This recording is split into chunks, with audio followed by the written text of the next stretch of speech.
I'm alone, I'm alright. It's so cold outside. I'm alone, I'm alright. It's so cold outside. I'm alone, it's so cold outside.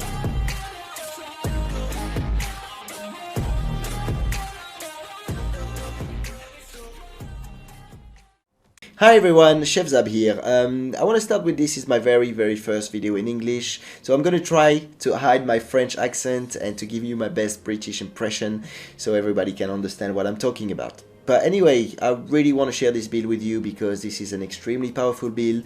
The survivability and the damage is insane, and I have to say I didn't really come up on all of this on my own. I had some help from my friend Vital. He's got a YouTube channel, it will be on the description below, so you might want to check out because he's got loads of advice as well.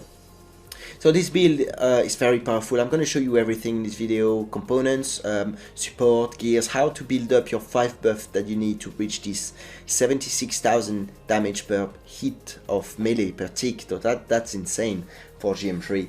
And yeah, I'm going to show you some gameplay and explanation, and at the end of the video you will have some gameplay as well on with the music. All the gameplay you will see is in GM3 Stronghold, because everything that I say, I want to prove to you that you can do the highest difficulty of the game and you still melt everything. Yeah. Okay, without further ado, let's go to the build. So first the weapons. Obviously the melee weapon, the Death Stalker Blades, will be your main source of damage. Why? Because it inflicts the damage of acid and it's going to drop the resistance of the enemy. So basically I've got like it's not really a good roll on this one. I've got like 325% damage on the weapon, which is really good already. They're pretty rare, these ones, but if you can get higher, it's all on bonus. So yeah, try to look for one of this kind and you'll be really good. Compared to the other one, which is the Blade Warding. First, the disadvantage of this one is it doesn't inflict acid, so you won't reduce the resistance of the enemy, and secondly, the Death Stalker are inflicting twice the damage after 50% health of the enemy. So once your enemy gets like 50% health, your damage is increased like a lot with this weapon, and this one doesn't have this perk. So even if I've got a better good roll on this one, like I've got like 350% damage, I'm not gonna deal as much damage as this one at the end of the fight. So as a primary weapon, I use the Unnamed in Battle. Why? Because it gives you the Striker Savagery, which increases by 135% for 5 seconds your melee damage when you hit an enemy at point blank. So be careful, because it's not point blank. Like if you're too close to the enemy, like if you stick to it and you use it, you will not have the Striker Savagery. You need to be like 3, 4, 5 meters away from the enemy to get this buff. And this is basically the key of being so strong with the Interceptor, is because for these 5 seconds, you're going to just melt all the legendaries enemy.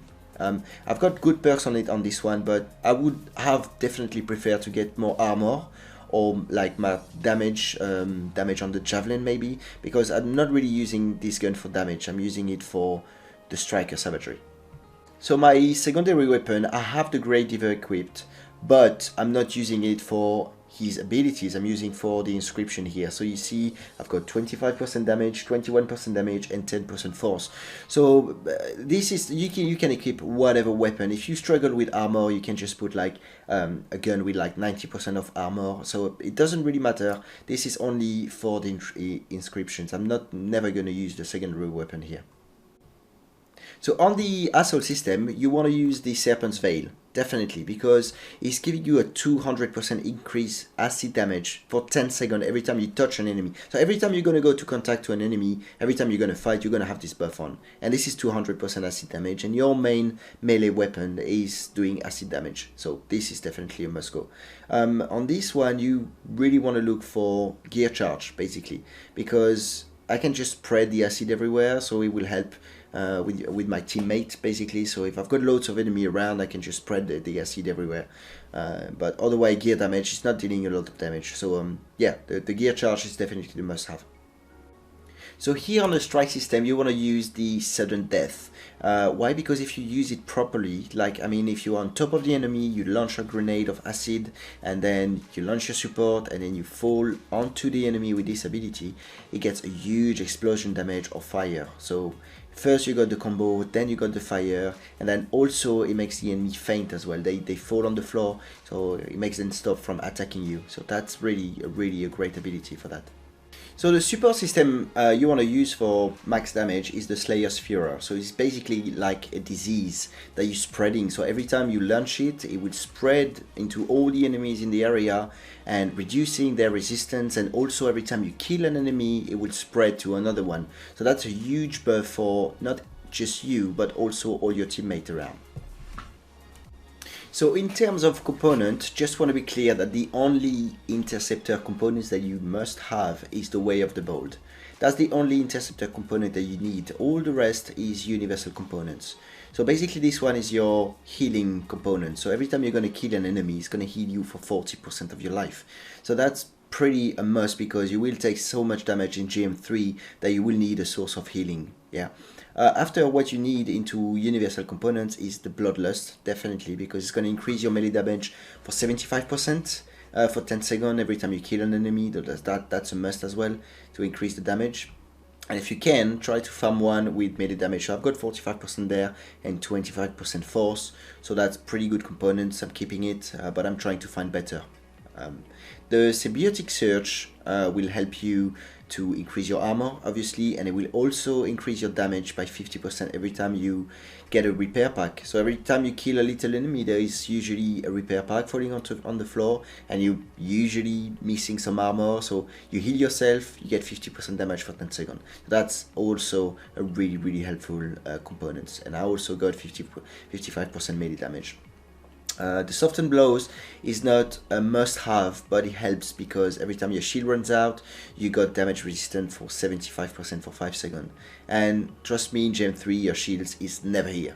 You never see your shield in Gem 3 when you are in the fight. So basically, yeah, I'm using it. And also I got 70% melee damage and 17% damage. So that's a really good one for me. And the emergency power, as soon as you are really optimized, you don't really need to put it. I put it on because sometimes we do speedruns and I'm on my own against a lot of enemies, so that saves my ass sometimes. But basically what it does is just like when you arrive at 1 HP, your ultimate just recharge instantly. You can use it to save your life and not die, obviously. Yeah, but you can remove it to these kind of components. So the focus freeze, I've been lucky because usually I equip components that I don't need any, like marksman rifle or whatever, and I just look for melee damage, the highest melee damage I can get. But this one, because I'm using LMG on hit strike of 10, I can freeze the enemy. So that's just a little help, an extra help. But otherwise, you just need to look for these inscriptions, 80% melee damage. This is what you want. So you increase your melee damage as much as you can. So I've got 55%, I've got 45%, I've got 70%, I've got 80%, and well, that's acid effect, but that's, you know, I do acid damage with my melee weapon. So yeah, that's basically it with the components. So now you know about the build. I want to talk about the fighting part, because you need to do a build up. You need 5 actions basically to reach the 76,000 damage per hit. So you want to start with your support system, reducing the defense. Then you want to hit one enemy with a melee damage to get the 200% acid damage. Then you want to kill a little enemy around pretty quickly to get the bloodlust. And then after, you want to pick up a repair pack if you lost some life. If you're full, you won't get it, but if you lost some armor, you will pick up a repair pack which gives you the Symbiotic Surge proc. And then at the last moment, once you going into the direction of the legendary enemy, you're gonna fire your weapon at 2 to 3 meters from him, and then you're gonna get the Striker Savagery to increase your damage by 135%. And that's the moment you will hit 76,000 damage per tick for 5 seconds, and it will reduce to 60,000. But this is way more than enough to melt any legendary's enemies. Right, that's the end of the boring part, I mean the explanation of the build. Well, I hope you did understand. I think it's necessary that I went through all the detail because it's pretty complicated to play the Interceptor at a high level. But now I want to show you some gameplay, some application of how to use it and everything. I put some music on, so I really hope you enjoy. And if this video did help you and you enjoy watching it, don't forget to subscribe and to put a like on it, because I'm going to put out some other tutorials soon. So yeah, well, I hope you enjoy. See you later. Bye bye.